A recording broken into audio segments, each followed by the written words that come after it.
اعوذ باللہ من الشیطان الرجیم بسم اللہ الرحمن الرحیم السلام علیکم۔ میں ہوں زیاد مصطفیٰ اور آپ دیکھ رہے ہیں میرا یوٹیوب چینل۔ دوستو، جیسا کہ آپ سب کو معلوم ہے کہ دریلش ارطغرل میں ایک اہم کردار نویان کا ہے۔ بہت سے لوگ اس کردار کی حقیقت کو جاننا چاہتے ہیں، تو آج ہم اسی پر بات کریں گے۔ ویڈیو سٹارٹ کرنے سے پہلے میری آپ سے ریکویسٹ ہے، اگر آپ نے ابھی تک ہمارا یوٹیوب چینل سبسکرائب نہیں کیا تو جلدی سے اسے سبسکرائب کر لیں اور اس کے ساتھ ساتھ بیل آئیکن پر لازمی کلک کریں۔ دوستو، تاریخ میں منگول کمانڈر نویان کا پورا نام باجو نویان درج ہے۔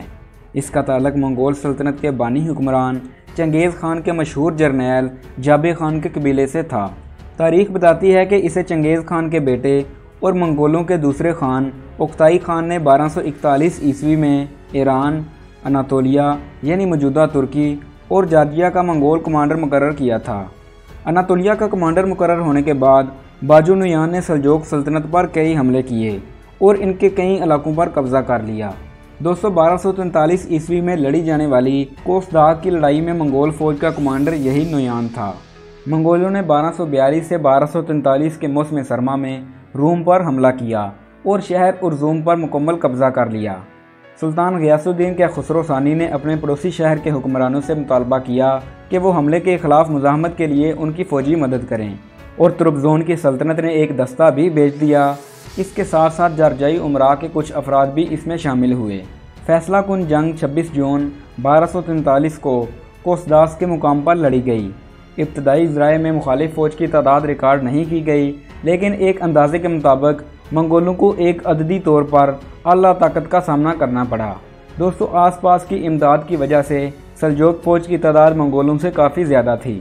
سلطان غیاث الدین کے خسرو ثانی کے تجربہ کار کمانڈروں نے اسے یہ تجویز دی کہ وہ پہلے حملہ نہ کرے بلکہ اس کا انتظار کرے اور نویان کو منگول فوج کے ساتھ پہلے حملہ کرنے دے، پھر ان کے جواب میں منگول فوج کو پسپا کرے۔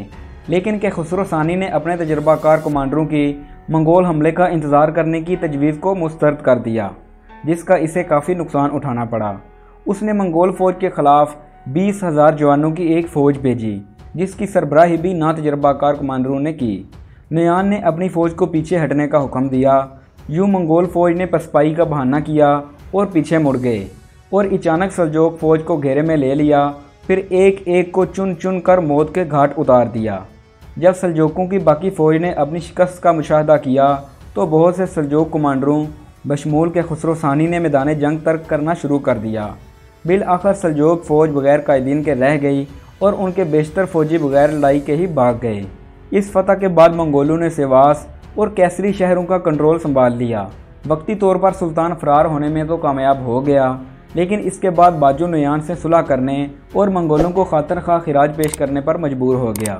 دوستو، اس کے ساتھ ساتھ نویان نے 1241 سے 1250 کے درمیان ایران، جارجیا اور اناطولیہ میں منگولوں کی طاقت کو مستحکم کیا۔ اس کے بعد نویان ہلاکو خان کی سربراہی میں بغداد پر حملہ آور ہونے والی فوج کے ایک دستے کا کمانڈر بھی تھا۔ اس کے علاوہ 1260 میں وہ مصر اور شام پر حملہ کرنے والی افواج میں بھی شامل تھا۔ مصر میں ہونے والی جنگ کے بعد نویان کے ساتھ کیا ہوا اس کا کہیں بھی ذکر نہیں ملتا، لیکن بعض مورخین کے مطابق اسے ہلاکو خان نے قتل کروا دیا تھا۔ اس کی وجہ یہ تھی کہ باجو نویان ہلاکو خان کی ایلخانی سلطنت پر اس کے چچا زاد مسلمان منگول حکمران برقے خان کا حملہ روکنے میں ناکام ہو گیا تھا، اور اس بات پر ہلاکو خان نویان سے سخت ناراض تھا، اس لیے اس نے نویان کو قتل کروا دیا۔ دوستو، تاریخ میں نامور کرداروں کی بایوگرافی جاننے کے لیے ہمارے چینل کو سبسکرائب کریں اور بیل آئیکن پر لازمی کلک کریں۔ اگر آپ جاننا چاہتے ہیں کہ ارطغرل غازی، ترگت الب اور بمسی بیرک کون تھے تو سامنے اسکرین پر ٹچ کیجئے۔ ملتے ہیں ایک نئی تاریخی ویڈیو کے ساتھ، تب تک کے لیے اللہ حافظ۔